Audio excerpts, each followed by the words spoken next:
জীবন আর আমি রাখবো না, যদি ভগবানকে না পাই এই জীবন কেমনে রাখবো। তাই জলে ঝাঁপ দিয়ে প্রাণ ত্যাগ করবে। তাই যখনই ওই গোবিন্দ ঘোষ জলে ঝাঁপ দিতে যাবে সেই সময় একটি কালো পাথর তাকে দিয়ে ধাক্কা মারে। যেই না ধাক্কা মেরেছে, আরে কে পেছনে ফিরে দেখে না একটি কালো পাথর। একবারে যায়, দ্বিতীয়বারে ঝাঁপ দিতে যায় সেই পাথর।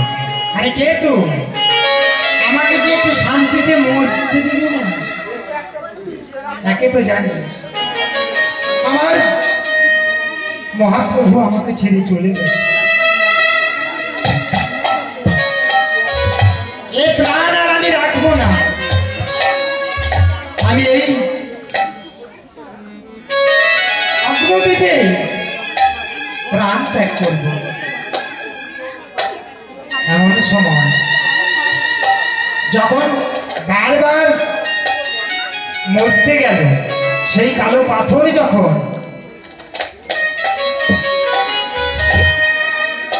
তাকে আঘাত করলো, তারপরে সেই গোবিন্দ ঘোষ ফিরে এলো পাথরটি লইল। বলে আজ তো আর আমার মরা হলো না। তাই ওই পাথরটিকে পাশে ফেলে গোবিন্দ ঘোষে ডুবড়ে ডুবড়ে কাঁদে, নয়নের জলে কাঁদতে কাঁদতে বলে গোবিন্দ তুমি কি আমায় ক্ষমা করবে না? তুমি কি আমার কাছে আসবে না? এই বলে কাঁদতে কাঁদতে যখন নয়নের জলে বুক ভাসাচ্ছে, আর কে যেন দৈব বাণী করে বলে গোবিন্দ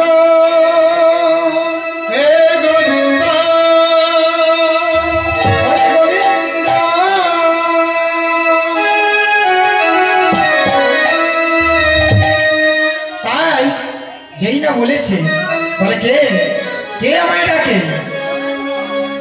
বলে দেখ আমি কে। সেই মহাপ্রভু বলে প্রভু তুমি এসেছো? বলে আরে আমি না এসে থাকতে পারি? তোর নয়নের জল আমাকে টেনে এনেছে। তাই এমন সময় ওই গোবিন্দ ঘোষ বলে উঠলেন, জানো আমি প্রাণ ত্যাগ করবো ভেবেছিলাম, কিন্তু ওই কালো পাথরটি আমায় দিল না। বলে ওটা কে জানিস? বলে ওইটাই তো আমি। তা এক কাজ কর, আমি তো থাকবো না, তা তুই ওই কালো পাথরটা রাধা মাধবের মূর্তি তৈরি করে আর তুই এখানে পূজা যায় করবি। আর শোন বলে যায় বিয়ে থা করে নিস, সংসার ধর্ম করবি। যাই যে নিজে সংসারই হয় না, সংসার ছেড়ে পালিয়ে গেল, সে আবার একজনকে বলে দিচ্ছে ওরে তুই সংসার ধর্ম করবি আর ওই রাধা মাধবের শেখাবি। ওখান থেকে হরে কৃষ্ণ গাইতে গাইতে চলে গেল। হরে কৃষ্ণ কৃষ্ণ কৃষ্ণ হরে হরে, হরে রাম হরে রাম,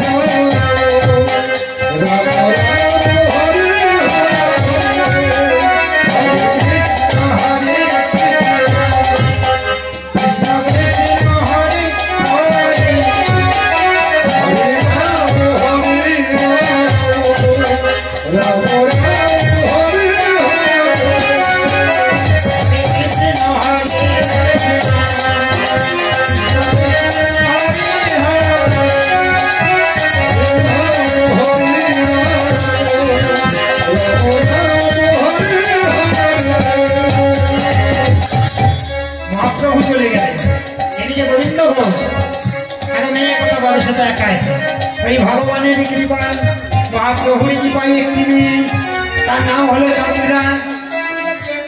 আর ওই চন্দ্রাকে বিবাহ করে আর ওই রাধা মাধবের সেবা দেয়। একদিন দুদিন যায়, এক মাসে 2 মাস যায়, এমনি ভাবে যেতে যেতে গোবিন্দ ঘোষকে বলছে, ও স্বামী, আমাদের তো বিবাহ হয়ে গেল বহুদিন, তাহলে আমরা যখন থাকবো না, এই রাধা মাধবকে কে দেখবি? আর কে বা সেবা পূজা করবে? তাই ভগবানের কাছে প্রার্থনা করে আর কেঁদে কেঁদে বলে। ওই গোবিন্দ ঘোষ স্বামী স্ত্রীতে কেঁদে কেঁদে ভগবানের কাছে প্রার্থনা করে, রাধা মাধব, হে রাধা মাধব, আমরা যেদিন থাকবো না, কে তোমায় দেখবে? তাই একটি সন্তান অন্তত দাও। নয়নের জলে বুক ভাসিয়ে, ও হে রাধা মাধব, একটি সন্তান।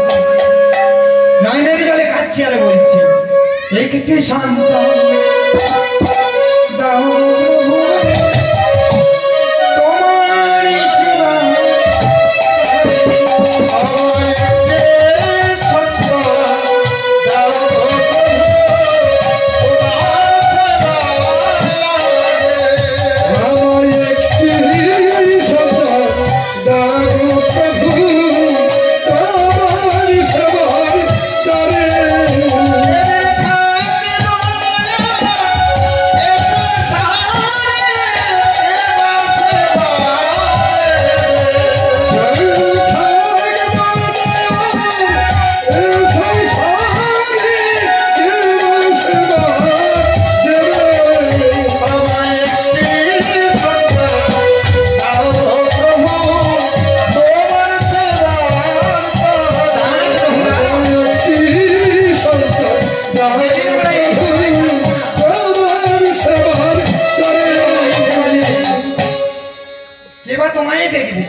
একটি সন্তান আমায় দাও। তাই ওই স্বামী স্ত্রীতে রাধা মাধবের চরণে মিনতি জানাতে একটি সন্তান এলো। ওই মায়ের কোলে আলো করে একটি ফুটফুটে সন্তান এলো। আর মা স্বামী স্ত্রীতে মিলে সেই সন্তানকে সযত্নে কতই না আদর করছে। ওরে হরি বলা পাখি, তুই ওই রাধা মাধবের কৃপায় আজ আমার তোর আলো করে এলি বাবা। তাই ওই স্বামী স্ত্রীতে একবারে করে বদনে চুমু দেয়, ওই না একখানা চা, একখানা চা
ওই সন্তানকে লয়ে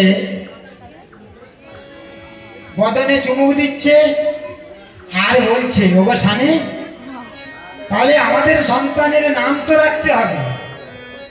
বলে হ্যাঁ, সন্তানের তো নাম রাখতে হবে। তাহলে কি নামে রাখবো? বলে দেখো, এই রাধা মাধবের কৃপায় আমাদের সন্তান, আর ও তো আমাদের সন্তান। তাহলে এক কাজ করো, আমাদের যে রাধা মাধব আছে ও হলো বড়, আর এর নাম হোক রাধা মাধব। তাহলে ছোট রাধা মাধব আর হলো বড় রাধা। বলে তবে তাই হোক। তাই এখন ওই সন্তানে আস্তে আস্তে গুটি গুটি পায়ে হাঁটতে শুরু করেছে। আদো আদো কথা বলে, আদো আদো কথা। মায়ের কি আনন্দ, একেবারে আনন্দের আর সীমা নেই। তাই এমনই আনন্দ, যখন ভগবান জন্ম নিয়েছে ওই নন্দালয়ে, সেই রূপ আনন্দে আনন্দিত হয়েছে। একেবারে সেই সন্তানকে লয়ে দুজনের কি আনন্দ খুশিতে মেতে আছে। আর গাইছে, বলে ওরে খোকা আয়, তবে আমি দেখছি। মাগো, এই বাবা,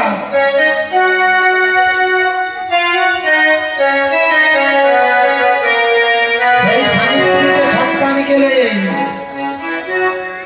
হরি নামে গাইছে। হরি বলে পাখি আমার, একবারে হরি বলে না রে, হরি বলে পাখি আমার, হরি বলে হরি বলে পাখি আমার, হরি বলে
যখন নিজের সন্তান বেড়ে গেছে, নিজের ছেলে, আর ভগবানকে তার পাত্তা দিচ্ছে না। বলে আমার নিজের ছেলে কি আমি দেখতে পাচ্ছি ঠিকভাবে, আর তুই কে, কোথা করে কে? হরিদাস। হ্যাঁ, তখন প্রত্যেক দিন ভগবানকে খেতে দিত, সেবা দিত। আর যে থেকে নিজের সন্তান হয়েছে, সে থেকে তারপর থেকে ভগবান নিজের ছেলেকে ভালো মন্দ খেতে দিচ্ছে, আর এইদিকে রাধা মাধব দিনের পরে দিন শুরু করে যায়। ভগবান বলে বাহ, এই হলো কলি, আর এই হলো মানুষ। আমি তোকে দিলাম যে আমি একটু ভালো থাকবো, তা না করে তুই তো আমার সর্বনাশ করে দিচ্ছিস। ভগবান নিজের ছেলেকে ভালো ভালো খাবার খেতে দিচ্ছে, আর সে তো দেখছে ভাল ভাল করে। একদিন গোবিন্দ ঘোষ বলছে আগো, আমাদের রাধা মাধবকে খেতে দিয়েছো, বলে তুই এটা নিজের ছেলেকে খেতে দিতে পারছি না, তোমার রাধা মাধব রেখে দাও। মানে এমনি ভাবে যেতে যেতে রাধা মাধব তো আরে ক্ষুধারে জ্বালা সইতে পারে না। একদিন গোবিন্দ ঘোষকে ডেকে বলি, রে আমায় কিছু খেতে দে না, আমায় কিছু খেতে দে না।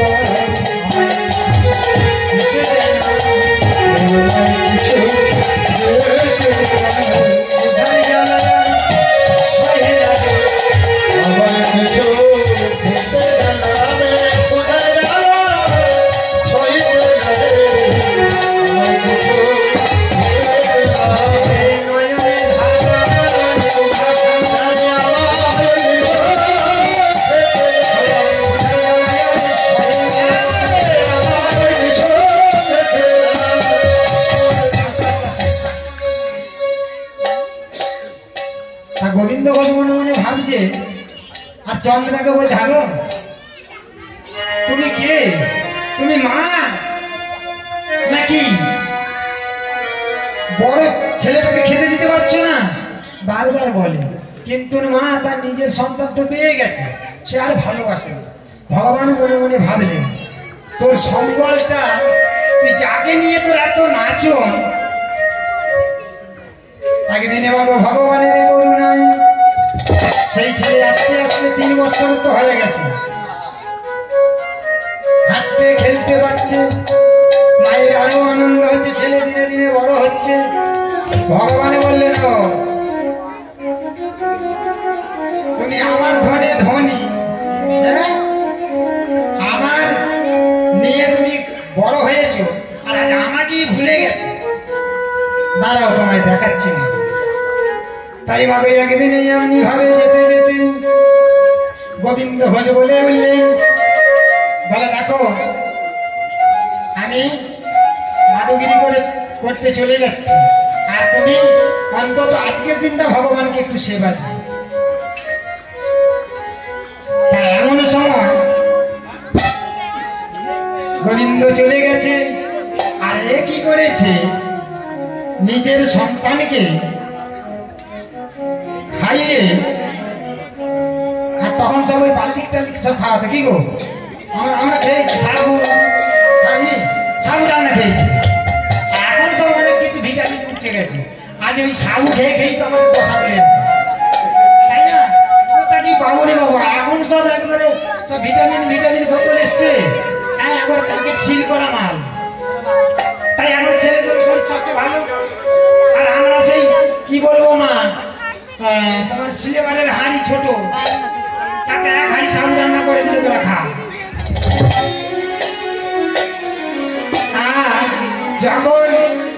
যখন ওই তার নিজের সন্তানকে খেতে দিয়ে আর ওই গোপালকে দিল না, রাধা মাধবকে দিল না, রাধা মাধব আর সইতে পারে না।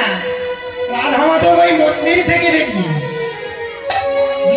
বেরিয়ে ওই হাড়ি সামনে খাচ্ছে। ভগবান বললেন, আমি তো ক্ষুধার জ্বালা আর সইতে পারি না, আমি যে ভক্ত বড় তা না, ও যদি না খেতে দেয় আমি তো উপোস থাকি। ভগবান নয়নের জলে বলে উঠলেন, আমি ভগতের অধীন, আমি চিরদিন ভক্ত আমার প্রাণের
সেবা করিবেন।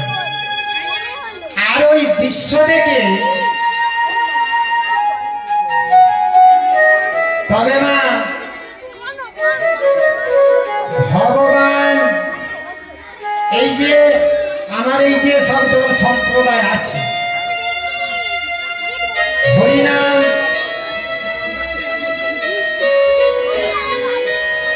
হরিনামে হরিনামে আমরা হরিনাম করলে তবে তো হরি আসবে, যদি আমরা না করি হরি আসবে কেন? কি আসবে? আসবে না। তাই একদিন রাধে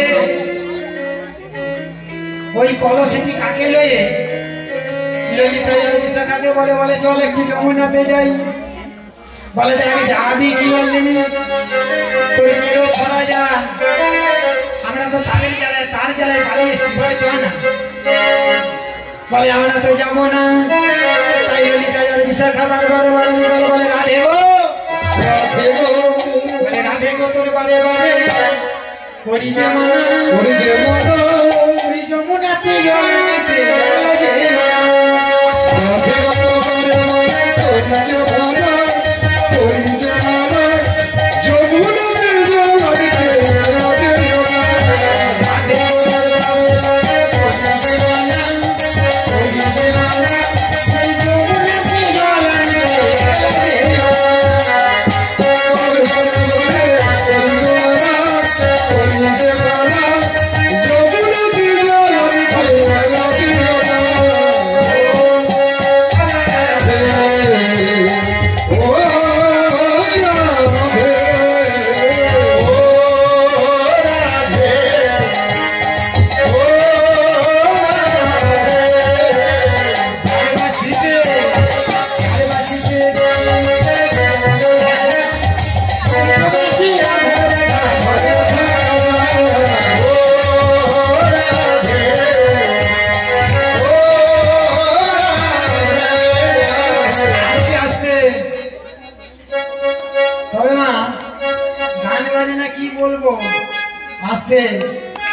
এখন গান বাজনা কেমন জানে?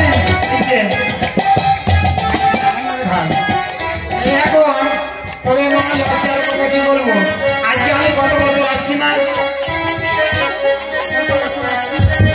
5 বছর তো হবে, 5 বছর। তা লজ্জার কথা কি মা, আমাদের এই যে ভাই বাজাচ্ছে 5 বছর আগে থাকতে মেয়ে, 5 বছর আগে থাকতে মেয়ে বিয়ে তো তোর হবে না। কি গো? তবে হ্যাঁ হতে পারে 5 বছর আমার সাথেই তো 5 বছর এখানে চলে আসে। সেই থেকে এক জায়গায় প্রতিভা নিয়ে গেছিল আমাকে দেখতে, মেয়ে দেখতে গিয়েছিলাম, মেয়ে দেখতে গিয়েছিলাম। তবে মা লজ্জার কথা কি বলবো, ছেলেটা তো দেখতে শুনতে খারাপ না। কি গো? কিন্তু যে মেয়েটাকে দেখিয়েছে তাই বলি ওরে আগে কে কে বল, কাজী তোমার ঝিকিটা আমি বলি দেখো তুই বিয়ে না সব ভুলে যা, বিয়ে তো সব করতে হবে।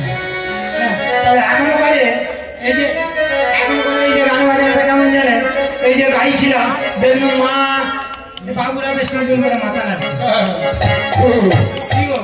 তাহলে মানে গান বাজনাটা কোথায় এসে পৌঁছে? গান আগে কারের গান বাজনা যদি হয় শুনবে নাকি? কেউ শুনবে, বলে কি বলছে আর কি গাইছে, এই এক সুরকে সেই 3 ঘন্টা ধরে টেনে রেখেছে দূর দূর। কিন্তু মা আগের যে গান বাজনা ছিল আদি অন্ত, আর তাকে ভাঙিয়ে ভাঙিয়ে ছোট করে করে নিয়ে কোন জায়গায় পৌঁছেছি দেখো। এই যে রাধে রাধে কথাটা বলা এতটা সহজ নয়, কিন্তু সহজেই বলে, তাই না? কত সহজ। রাধে গোদের বারে বারে করি জানা, দেখলে একবারে বলার সাথে সাথে তবে মা সব রকমই রাখতে হবে। কি করবো? হ্যাঁ তাহলে আজকে যে ভগবান ওই যে নিজে খেয়ে আবার মন্দিরে চলে গেলেন। এবারে গোবিন্দ ঘোষ এসে দেখলে নাকি যে ভগবানের রাধা মাথাবে সম্মুখে গোপালে ভোপালে তো লেগে আছে। বলে হ্যাঁ গো, বলে কি, বলে তুমি ওই রাধা মাধবকে খেতে দিয়েছিলে? বলে হ্যাঁ। বলে ঠিক বলছো? বলে হ্যাঁ ঠিক। বলে তুমি যদি খেতে দিলে তাহলে আমার রাধা মাধবের গোপালে কি করে খাবারে লেগে আছে? গোবিন্দ ঘোষ জানতে পেরেছে যে ভগবানকে খেতে দেয়। তাই বললেন দেখো এর পাপের সাজা তোমাকে পেতে হবে। তাই মাগো কি ঘটনাটা ঘটেছে। একদিন পরে যেই না বাইরে বেরোতে গেলেন চৌকাটে মানে পা ফেলে পড়ে গিয়ে মৃত্যু হয়ে গেল। ওটা তোমাকে ছবি তুলছে। যেই না মৃত্যু হয়ে গেল, মায়ের মৃত্যু যেই না হয়ে গেল, এইদিকে গোবিন্দ ঘোষ আর এই 3 বৎসরের ছেলেটা মায়ের মুখে বসে বসে কাঁদছে। মা গো, মা তুমি সারা দাও, তুমি আমায় ছেড়ে চলে গেলে মা, আমায় এবার গোপালে গোপালে বলে খাও। মা গো, তুমি আমায় যখন খেতে দাও তখন ওই খাবারে যে আমায় অমৃতের মতন লাগে। বলো মাকে খেতে দেব। মা গো, অহংকার হলো বোতলের মুখ। অহংকার আজকাল হরিবাসনে দাঁড়িয়ে বলে অহংকার আমি একটা করেছি, অহংকার একটা করেছিল। আর একটা অহংকারে আমি কেন 1 জন্ম কেন 7 জন্ম শোধ করতে হবে। পাপটা কি করেছি? যেদিনে ঘটনাটা ঘটবে সেদিনে আমি গেছি রাধার, সেখানে আমার বোনের বাড়িতে গিয়ে আসতে হবে। বোনের বাড়িতে গিয়ে কথাবার্তা, পাশের বাড়ির সাথে তা আমি সেখানে দুপুরবেলা বললাম, ওরে আজ আমাকে যেসে বলে যাচ্ছে কোনো কথা শোনাচ্ছে। আমি সেই বোনের বাড়িতে বলেছিলাম, মা ওই হরিবাসরে দাঁড়িয়ে বলছি, ওই জন্য বলছি মা অহংকার কেউ করবে না। অহংকার করলে যে কি সর্বনাশ হবে সে একমাত্র সে জানে। তাই বাবা ও শিক্ষা তা মা অহংকারটা কেমন করেছিলাম? আমার বোনকে বলেছিলাম, নিজের বোনকে, যাই বোন আজকে তুই বলছিস তো একদিন আমার 4টে ছেলে ডাকবো, 4টে ছেলে আমার, একদিন 4টে ছেলে বড় হবে। আর ওই 4টে ছেলে যদি আমার থাকে না, আমি ওদিকে আউট করে দেব। এই কথাটা ভগবান শুনে, যেই না ভগবান শুনে আমি বাড়িতে আসার ওই 4টে ছেলের মধ্যে একটা চলে গেছে। ভগবান অহংকারী তাজা সন্তান দেখি না জলের উপরে দেহটা ভাসছে। আমি সেদিন বলেছিলাম, কি এমন অপরাধ আমি করি যে আমার এই একটুখানি ভুলের জন্য আমার সন্তানের প্রাণ তবে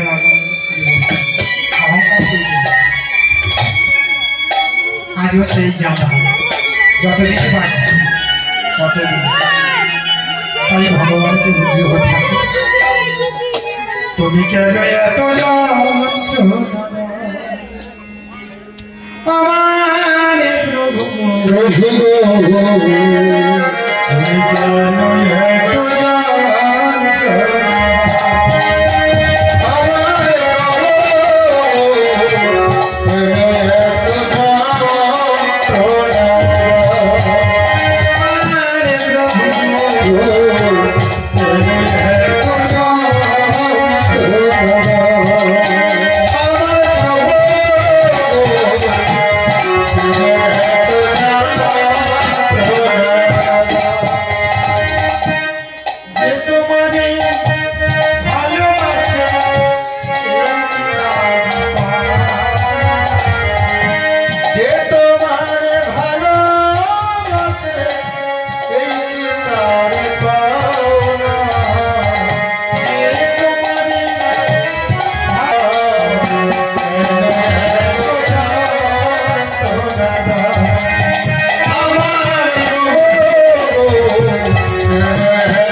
সেই ভয়, এই যে ভয়, এই অহংকার করেছিল, আর ওই যে ভয়, তাই মাগো আমি মনে মনে স্থির করি যে আমার ছেলে নেই, আরে যে জন মারবি আমি তোকে তার চরণে ছেড়ে সে কি তুই কেমন করে? তাই মা ওই এক এক করে এই লাইনে আসছি, বলতে নেই মা, এক এক করে একটি সন্তান নিয়ে এসেছি, আমি চাই এই গোবিন্দের চরণে বাকি আছে সে দেবী আমার নয়, আমার যদি হতো আমি তো রাখতে পারতাম, আমার তো নয়। তাই মাগো এই সন্তান হারানো জ্বালা যে কত, যে মায়েদের সন্তান চলে গেছে নিজের কোল খালি করে, সে মায়েরা জানে কত জ্বালা কত যন্ত্রণা। আর যে সন্তানদের মা চলে গেছে সেই সন্তান জানে যে মাতৃহারা কত জ্বালা কত যন্ত্রণা। তাই আজ সেই ছেলেটা মায়ের বুকে কাঁদছে, মাগো কার কাছে রেখে দিলি মা, আমি কার কাছে থাকবো, এবার আমায় খেতে দেবে? মা মা বলে কাঁদছে। আর এই রাধা মাধব নীরবে নমস্কার। এমন সময় গোবিন্দ ঘোষ এসে ফিরিল, স্ত্রী মারা গেছে, ওই সন্তানকে নেই, সৎ কাজ করার পূর্বে ওই গোবিন্দ ঘোষ ভগবানের রাধা মাধবের চরণে নীতি জানায়, ভগবান আমার ওই একটি সন্তান আমি তোমার চরণে রেখে দিলাম, ওকে তো দেখার মতো কেউ নাই, তুমি ওর মা তুমি ওর বাবা, এই বলে প্রত্যেকটা দিন ওই সন্তানটিকে রাধা মাধবের কাছে রেখে চলি। আর আমার ওই রাধা মাধব ওই ছোট আর বড় দুজন মিলে মনের এই আনন্দে খেলাধুলা করে, মনের এই আনন্দেতে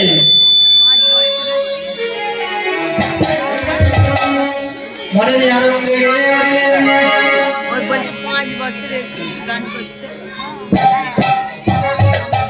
দু ভাইকে বলে আয় রে ভাই,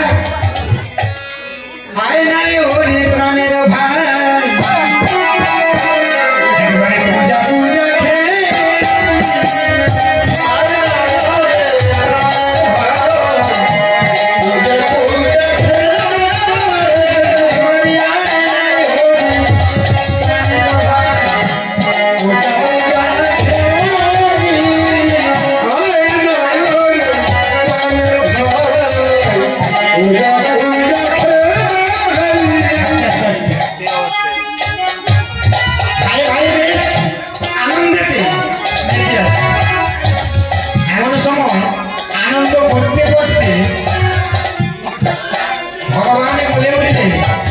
গোবিন্দ তুমি আমার কাছে রেখে চলে যাচ্ছ, তুমিও আমায় দেখছো না, আমি কিসের আশায় থাকবো? ভগবান বললে আমি করি, যে করবি আমার আশ আমি করি তার সর্বনাশ, আর যদি না ছাড়িস আমার আশ আমি হয়ে যাই তার পাশ। তাই ওই কয়েকটা দিন খেলাধুলা করতে করতে ভগবান স্থির করলেন যে কে রাখব। তাই ওই ছোট রাধা মাধবের এমন সময় পেটের যন্ত্রণা শুরু হতেছিল। পেটের যন্ত্রণা যেই না শুরু হয়েছে দাদাকে ডাকছে, দাদা দাদা দেখো না আমার বড় কষ্ট হচ্ছে, বড় যন্ত্রণা হচ্ছে।